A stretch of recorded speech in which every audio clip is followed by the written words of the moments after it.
Today is Osama bin Laden's birthday. We wish him no happy returns. Here's what we know about Osama bin Laden, or at least what we think we know. He's supposedly 6'4", left-handed. He may have undergone kidney dialysis. Based on his public statements and known actions, he is likely to be convulsed with hate at any given moment. He lives in a crummy little one-bedroom cave, probably in Pakistan. A recent geographer guest on this show hypothesized that bin Laden probably has trees in his yard to protect him from spy satellites overhead. It also seems clear that 52 years of age does not look great on bin Laden. I mean, look at the picture of him here. And tell me it's even conceivable that he is the same age as Vanna White. How is that even possible? He is the same age as Bjorn Borg. He is the same age as Dwight Yoakam. He's the same age as little David Sedaris from NPR. He is the same age as Mickey Rourke.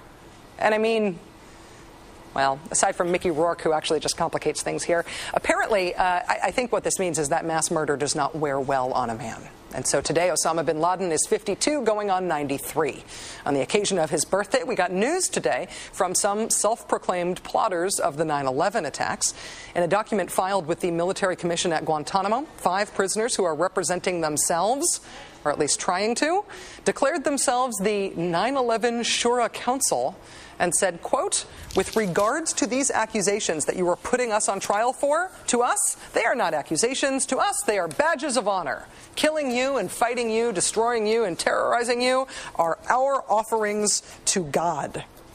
Let the ornate self-regard evident there be a reminder that these guys have confessed to everything short of the Watergate burglary and the Lindbergh baby kidnapping in their relentless quest for international martyrdom.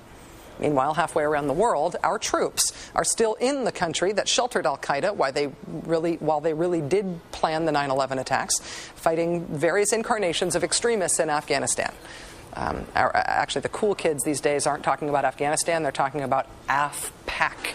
You say AFPAC to recognize that the border between Afghanistan and Pakistan is more of an idea than a real boundary.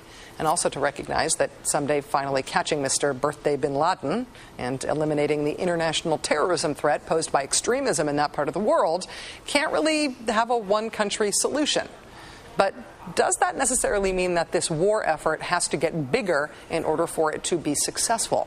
Joining us now is Zbigniew Brzezinski. He's former national security advisor under President Carter. Dr. Brzezinski, thank you so much for coming back on the show. It's good to be with you, Rachel. Within the last week, the top commander in Afghanistan and the president himself and the vice president today, they've all said that we're not winning the war in Afghanistan. Last time that you were on the show a few weeks ago, you said we have wasted 7 years pursuing ill-defined policies that don't seek any realistic objective. Do you feel like anything is changing? Is anything better or worse? I think the president understands that this is a terribly complex problem which cannot be reduced to simple formulas, or for that matter shouldn't be the object of ridicule. You know, your introduction of Osama was very funny, but this is a very serious challenge to us. He is a symbol to many millions in the world, unfortunately, and we have to take him very seriously. This is a serious threat. This is someone who is out to really do us harm, and unfortunately he has support among some people.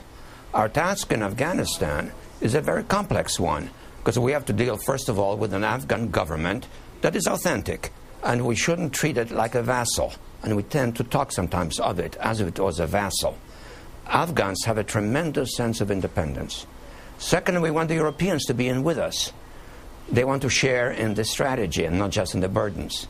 Thirdly, we have to have some sort of understanding with Pakistan, because you're quite right. This problem now pertains not just to Afghanistan, but to Pakistan. And the Pakistanis want to have some sense of assurance that if we succeed in Afghanistan, Afghanistan is also then their source of security geopolitically. And they have specific demands, without which, if we don't satisfy them, they're not going to be wholehearted in their efforts. So the president has a bundle of choices on his hand, and he's got to tread politically, militarily, not get engaged only in a military solution. He has to find ways of splitting up the Taliban, of isolating the extremists, and of sucking in the somewhat less extremist elements.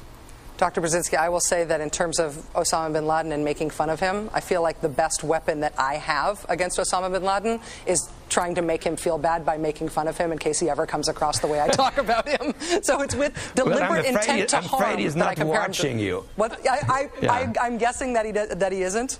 But if he, for some reason, by chance, tunes in and sees me comparing him to Vanna White, I hope that ruins his night. But I will say, on the issue of bin Laden and al-Qaeda, do you see al-Qaeda and the strategy against al-Qaeda as separate from the strategy against the Taliban, or do you think they are still strategically intertwined?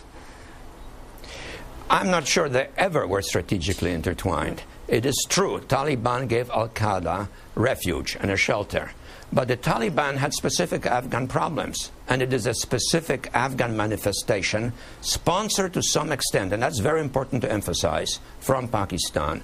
So we have to be able to work with the Afghans in Afghanistan to try to create some Afghan formula for stability, which is not quite a modern democratic state, but maybe a partially democratic state in the major cities, a somewhat more traditional state in the countryside, which is much more traditional.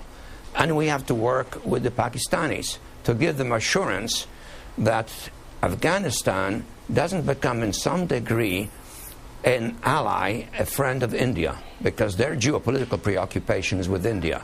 So we have to be sensitive to their geopolitical concerns. And that means avoiding a conflict in Pakistan, not going into Pakistan with our forces, not killing more Pakistanis, which then drives many Pakistanis towards the Taliban. These are the kind of terribly complex issues that have to be very carefully manipulated by our president and by our people in the field.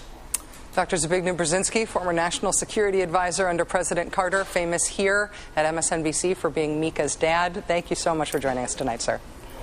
It's always nice to be with you, Rachel. Thank you.